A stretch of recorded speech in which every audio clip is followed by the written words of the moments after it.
اعوذ باللہ من الشیطان الرجیم بسم اللہ الرحمن الرحیم هو الذی یریکم البرق خوفا وطمعا وینشئ السحاب الثقال ویسبح الرعد بحمده والملائکة من خیفته ویرسل الصواعق فیصیب بها من یشاء وهم یجادلون فی اللہ وهو الشدید المحال۔ اور وہی وہ اللہ تبارک و تعالی ہے جو بجلی اور کڑک کو دکھلاتا ہے،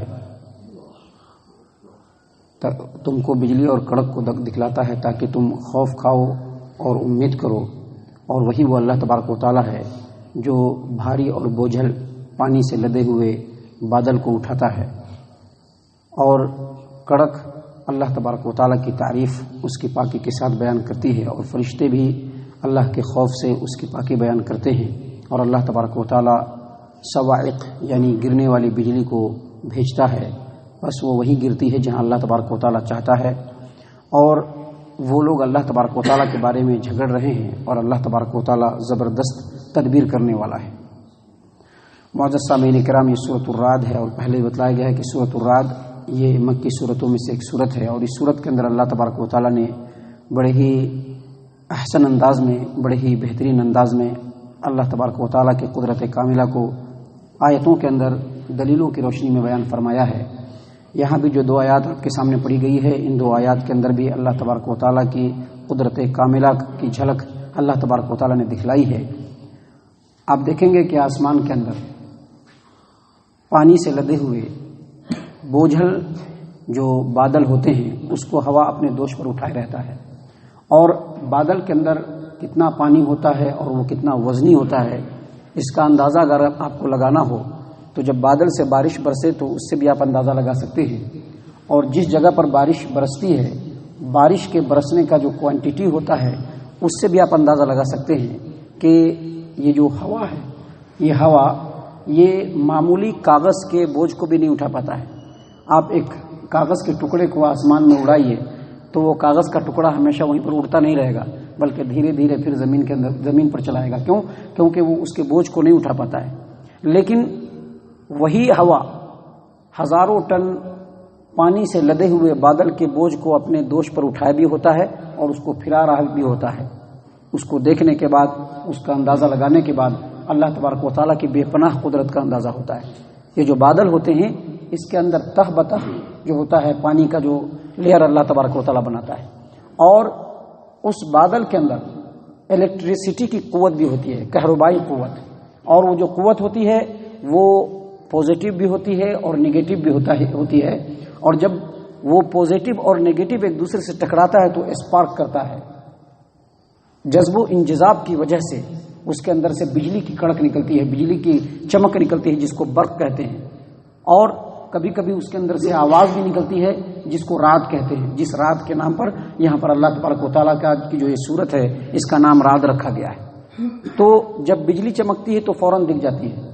لیکن بجلی کے اندر جو کڑک ہوتا ہے وہ تھوڑی دیر کے بعد اس کی آواز سنائی پڑتی ہے، کیونکہ بجلی کی چمک جو ہوتی ہے جب چمکتا ہے تو فوراً انسانوں کو نظر آتا ہے، لیکن آواز کی جو رفتار ہوتی ہے وہ ذرا سلو ہوتی ہے تو وہ بعد میں پہنچتی ہے۔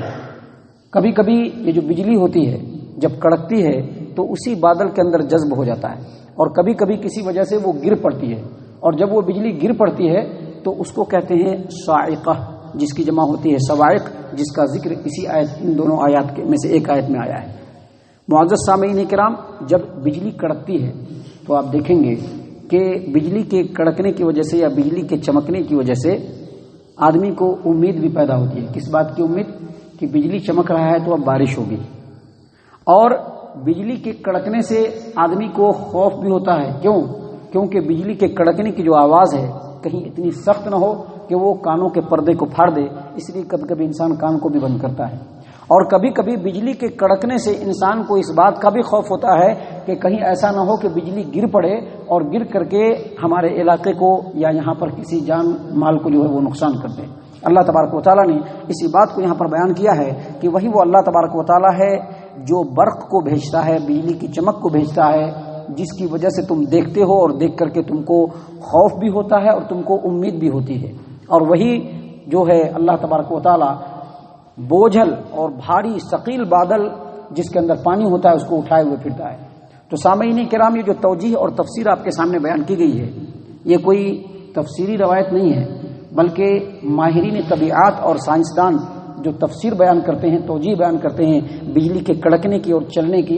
اور بجلی کے چمکنے کی، وہ آپ کے سامنے بیان کی گئی ہے۔ لیکن تفسیری روایتوں کے اندر آتا ہے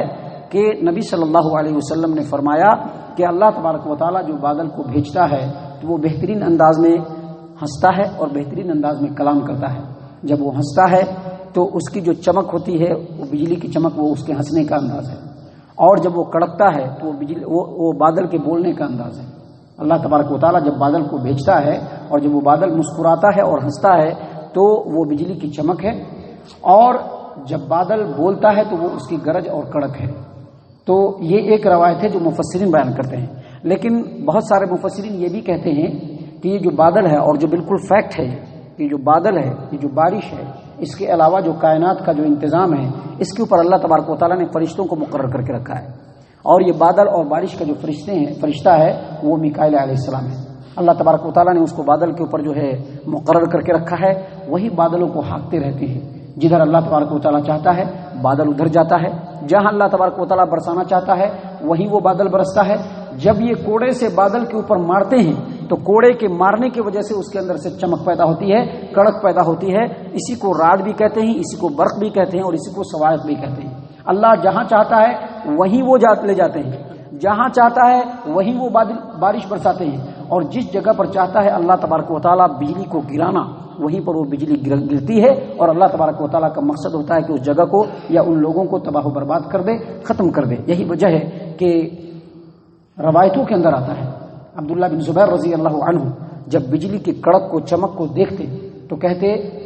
سبحان الذی یسبح الرعد بحمدہ والملائکۃ من خیفتہ، یعنی بجلی کے چمکنے اور کڑکنے سے وہ گفتگو کو بند کر دیتے، اور بند کر دینے کے بعد یہی دعا پڑھتے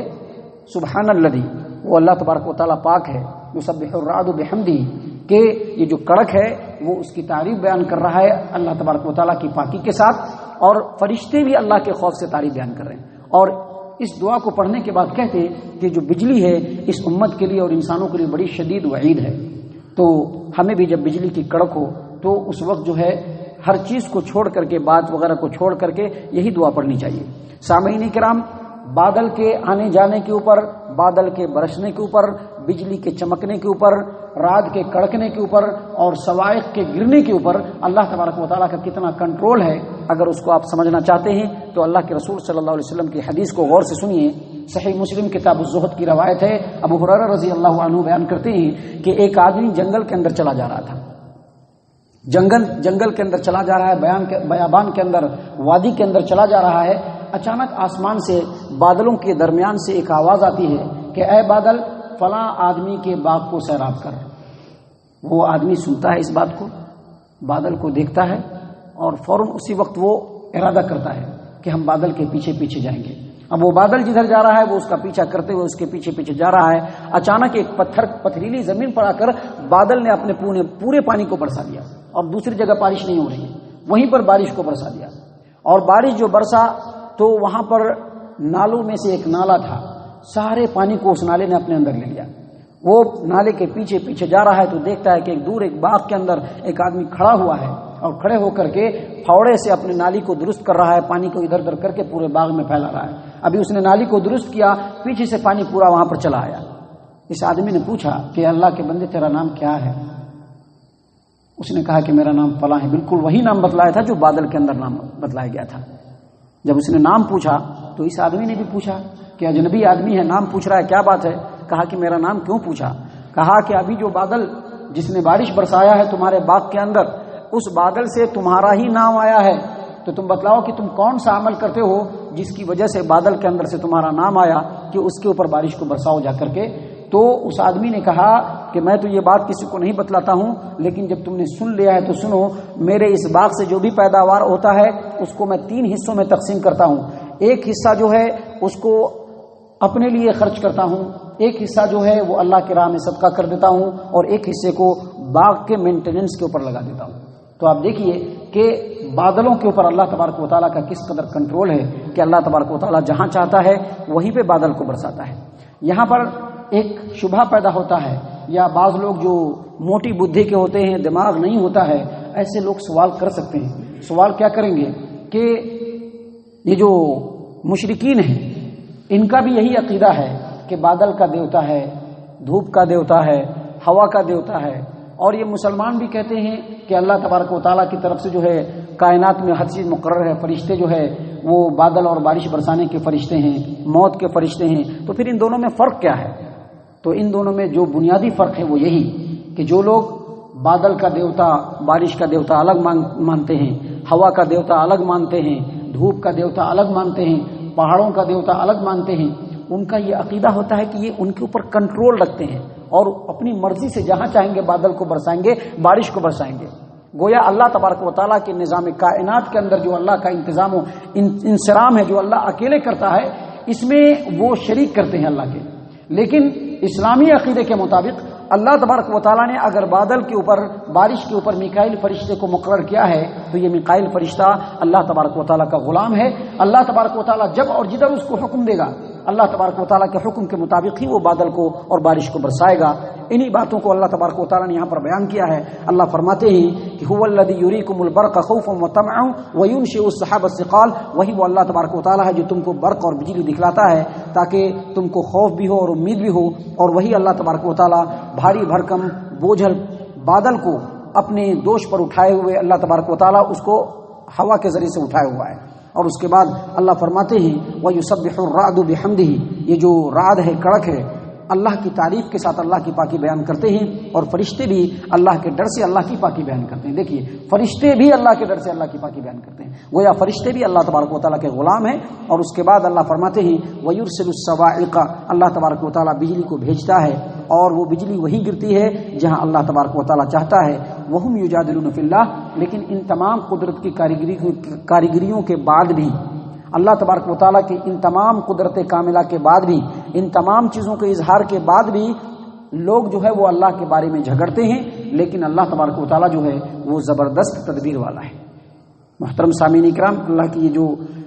صفات ہیں اور اللہ تبارک و تعالیٰ کی جو یہ قدرت کاملہ کا جو اظہار ہے، ان تمام باتوں کے باوجود بہت سارے لوگ اللہ کے وجود کو نہیں مانتے، اور بہت سارے لوگ اللہ تبارک و تعالیٰ کی قدرت کاملہ میں لوگوں سے جھگڑتے ہیں، کہتے ہیں کہ یہ بادل کا آنا، یہ بجلی کا جو ہے کڑکنا، بارش کا برسنا، یہ سب ایک فطری امور ہے، اس میں اللہ تبارک و تعالیٰ کی کوئی قدرت نہیں ہے۔ اور بہت سارے لوگ کہتے ہیں کہ ان تمام انتظام و انصرام میں اللہ تبارک و تعالیٰ کے علاوہ ان کے پیر صاحب، ان کے بزرگ صاحب، فرشتے، دیوی دیوتا، جن، یہ سب اختیار رکھتے ہیں۔ تو اللہ نے کہا کہ ان تمام باتوں کے باوجود لوگ اللہ کے بارے میں جھگڑتے ہیں، اور اللہ تبارک و تعالیٰ زبردست تدبیر کرنے والا ہے، یعنی اللہ کے تدبیر کے مقابلے میں کسی کی تدبیر کام نہیں کر سکتی۔ محترم سامعین کرام، آگے اور بھی باتیں ہیں جو اللہ تبارک و تعالیٰ کی قدرت کاملہ کے اوپر مکمل طور پر دلالت کرتے ہیں۔ اللہ تبارک و تعالیٰ سے دعا ہے کہ اللہ تبارک و تعالیٰ ہم تمام کو ان باتوں کے اوپر غور و فکر اور تدبر کرنے کی توفیق عنایت فرمائے، ہم تمام کو صحیح معنوں میں مومن اور مسلمان بنائے، جنت الفردوس میں جگہ عطا فرمائے۔ اے اللہ ہم تمام کو جہنم سے پناہ دے، اے رب العالمین ہم تمام کو جہنم سے پناہ دے، اے مالک الملک ہم تمام کو جہنم سے پناہ دے، آمین یا رب العالمین۔ وما علینا الا البلاغ المبین۔